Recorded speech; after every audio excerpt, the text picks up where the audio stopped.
What's up, guys? Welcome to Vintage Genetics, where it is all about classic bodybuilding. And as the name says, Vintage Genetics. We, and with that I mean I and KANE, both have the same genetics, inherited from our parents. And my dad is actually working out with us, so it's the three of us working out one genetic pool of vintageness. Anyway, I'm working out with my brother today also, KANE Vissers. He is one of the Vintage Genetics crew since the very beginning, so it's good to be back working out together, at least for this time, training the back. However, I am in contest prep. This video was recorded a little while back, before the last workout video on the channel, but I still wanted to show you, as it's been a long time since I worked out with KANE, and a lot of people have been asking what's up with KANE and when are we gonna work out again. So here it is. So the both of us are training the same exercises, the same muscle group obviously, but we're doing different rep ranges. KANE is staying around the 10 to 12 rep range for strength because he's in a lean bulk. And I am around the 20 rep range, so a high volume back workout for me because I'm in a contest prep, and sometimes I really like to get a very good pump in the muscle group that I'm training compared to going as heavy as I can. So today I chose to get a nice pump, but with the 20 reps and with good form you can still get a very nice contraction in the deep muscle fibers, whether you go heavy or whether you go high volume. But if you keep your form right, you will be able to hit those same muscle fibers. But the benefit now is getting an insane pump, because when in a contest prep you cannot build your strength anyway, so sometimes having a workout that's high volume is very nice to have. So we're starting out with the lat pull down, one of the basic exercises to do, and this lat pull down is in front of the face. So not behind the neck, but this time it's in front. I like to grip the bar as wide as I can to really emphasize the back width on this one. A pull down like this, you should always grab pretty wide so you can really emphasize the width, because that's what this exercise is really meant for. That's what I really like to do. And when you do a pronated grip compared to an underhand grip, you can really make sure you take out the biceps out of the exercise and really target the back more, because that's what we want. Of course, I need to work a little bit more on the back thickness compared to the back width, because that is personally my weak point. But every now and then, starting out with the back width exercise for the V taper, for the V shape, is never a bad thing, especially when back width is a weakness of yours. You should definitely keep the lat pull down as one of your staples in your back workouts. Now, as you can see, I'm staying relatively at a lighter weight compared to usual. It's about 2/3 of the weight that I usually do, that I usually hit 10 to 12 reps with, but now I'm hitting 20 reps with 2/3 of the usual weight. And that really allows me to keep my form pretty decent, not perfect, because there's some momentum of course going on, to be able to hit some controlled cheat reps. And that's what Arnold used to do as well with bicep curls or even the lat pull down. You can literally see him do that on the footage on YouTube. But that's the way, if you're experienced, to really go past failure with your regular form, to really still hit those muscle fibers somewhat, even though you cannot hit them with the proper form anymore. But if you know what you're doing, you won't be able to engage too many other muscles, just using a little bit of momentum to get those few extra centimeters of contraction in the back. And then this next exercise is a converging lat pull down. Basically the same exercise, but the very big difference is that these two handles are actually converging at the top, and they are spreading apart at the bottom, and that causes a different stretch and a very different contraction as well. Especially the contraction here really allows you to pull your shoulder blades together, which is one of the most important things to do for back thickness.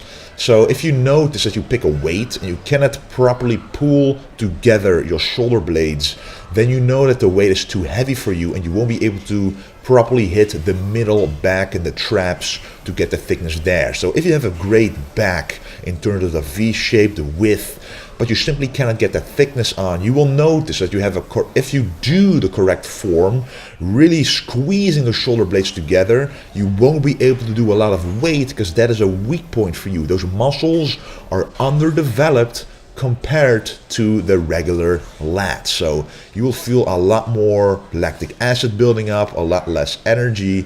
You'll be able to do as much volume with that if you have a weak upper back thickness. This exercise, however, is a really natural way of contracting the back because of the converging handles, and that means you can go quite a lot heavier compared to the lat pull down. At least for me, the lat pull down has always been an exercise that you feel quite stuck with. It's a bar that you cannot move, so it's not really a natural movement.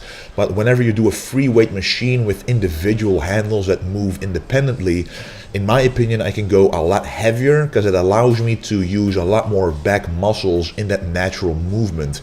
And it actually allows you to develop more back muscles in the process. So always combine regular, stuck machines like with a bar that you cannot move with free weight machines with individual moving handles and free weight exercises with barbells and dumbbells for the best development in all of the muscle groups.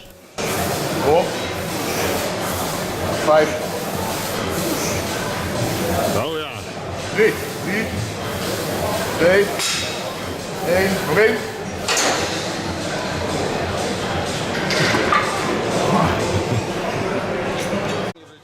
And honestly, this is one of my favorite exercises for the lower lats. The contraction you get in the lower lats is amazing. A lot of back exercises are great when the arms are mostly taken out of the movement, and you can see during the last third of the movement my arms really aren't doing much. You can really see that my back is contracting, the shoulder blades are moving together, and trust me, the lower back is firing here quite a lot.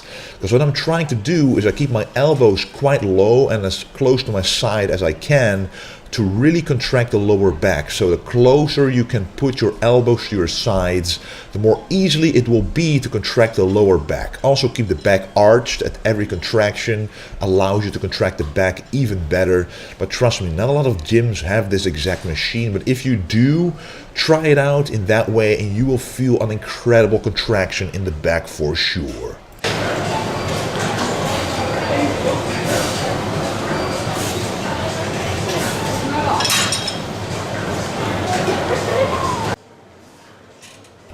The thing too that you have to realize about training back is that, for example, I've been training back for many years, basically 11 years since I started training, since I was 13 or 14.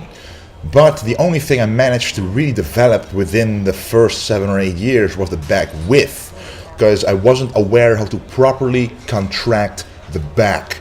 So trust me, if you have a weak back, if you don't really have those ridges, those valleys, those bumps, those muscle bellies in the back, that means that something is missing in the contraction part when you do an exercise. So doing rowing exercises like this, making sure that the contraction is optimal, is really essential for creating a thick 3D back. That really is what you have to do. So keep the back arched and make sure to really keep those elbows close to the body and make sure to pull those shoulder blades together.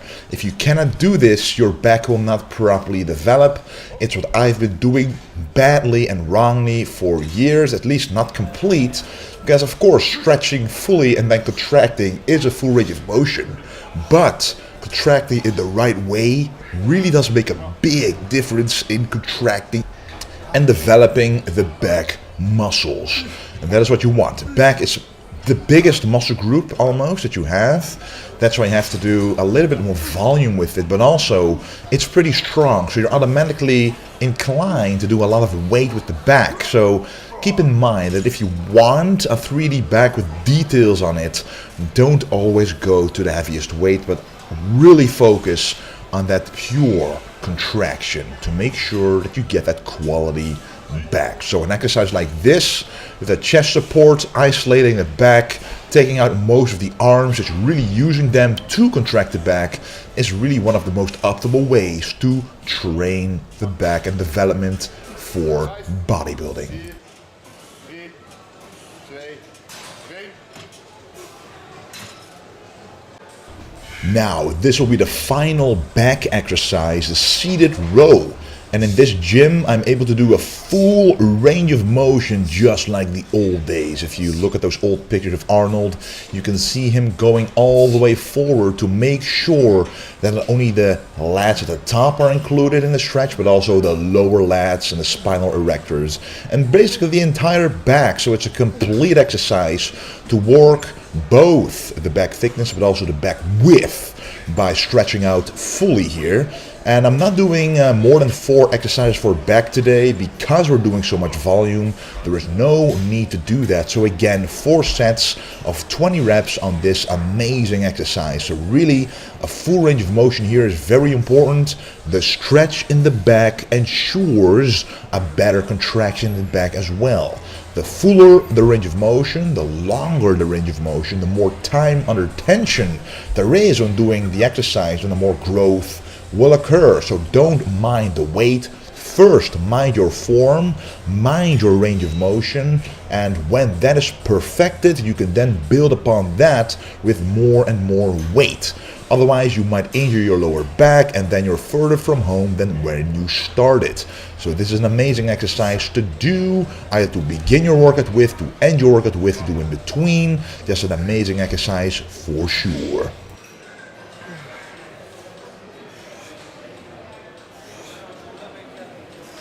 And of course, when training back, I like wearing tank tops that have a wider or dropped armhole, because then you can really, feel the freedom of your lats getting out, especially during this stretch, for example.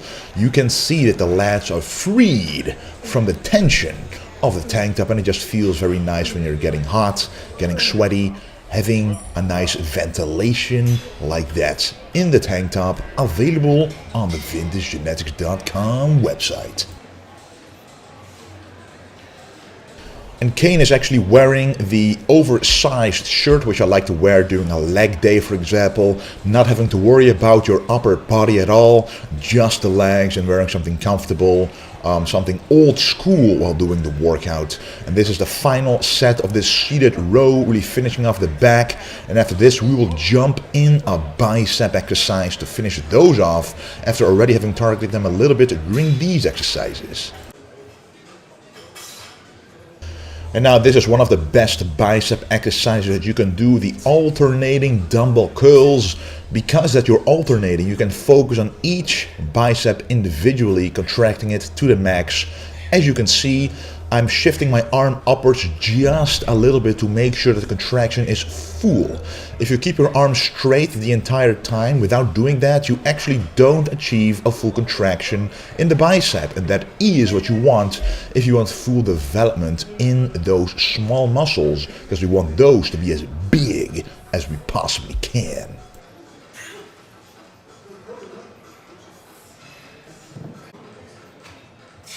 And what you also notice is that the weight that I'm using isn't that heavy at all. I see so many guys do twice the weight that I'm doing, but they do it in such a weird way that when I look at their arms, they don't look that impressive at all.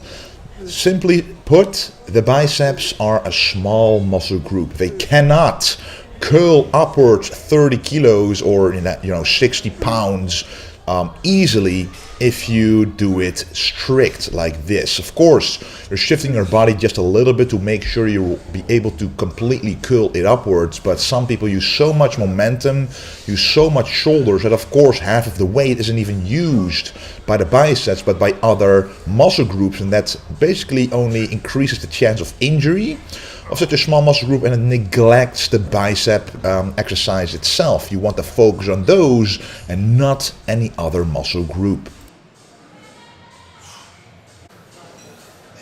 Now, this is one of my favorite exercises for the biceps to really work on the bicep peak, the close grip preacher curl.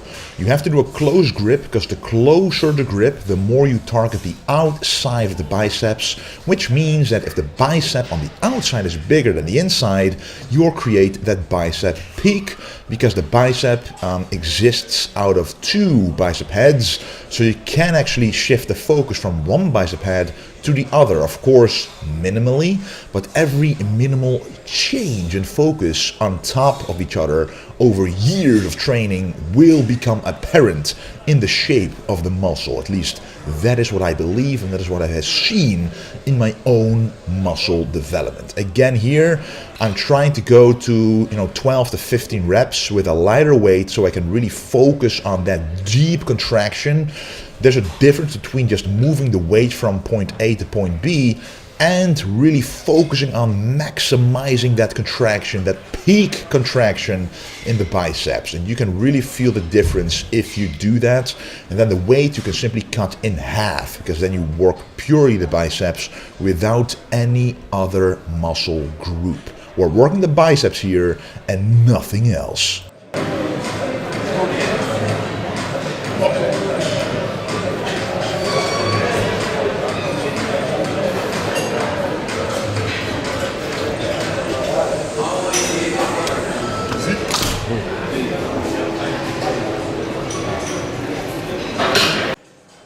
Now this will be the last set of these close grip preacher curls. I'm trying to do as many reps as I can, only doing 3 sets here, not any point in doing a lot more sets, especially when you see what this set will be all about. So first, you go do as many reps as possible until you hit failure, until you cannot get the weight upwards with proper form, and then have a spotter help you with the weight going upwards. But the negative portion you make as difficult as possible, because as we all know, the positive is your weakest muscle strength, but on a negative you're much stronger. So as you can see, I'm able to control the weight on the way down, and the feeling and the tension and the stretch you feel in the biceps here is incredible. So what I'm feeling right now is my biceps exploding to the max. Try this out, go as slow as possible on the negative, and trust me, you will feel those biceps explode. So especially if you're someone with a mild muscle connection issue in the biceps, if you want them to grow, if you want to get a good pump in the biceps, that is what you should do. So again, do as many reps as you can until your form starts to give in, then have a spotter help you only on the positive, and you stop and slow down the weight on the negative. Go as slow as possible, really feeling the bicep stretch out and fill with blood. Fight for your life, because those biceps must grow. Command them to grow, if you know what I mean. Anyway guys, this was the workout. I want to thank you a lot for watching it. Trust me, a lot more videos are coming to the channel. Thanks to Niels, he is filming on behalf of Dutch Fit Media. And yes, don't forget to stay golden.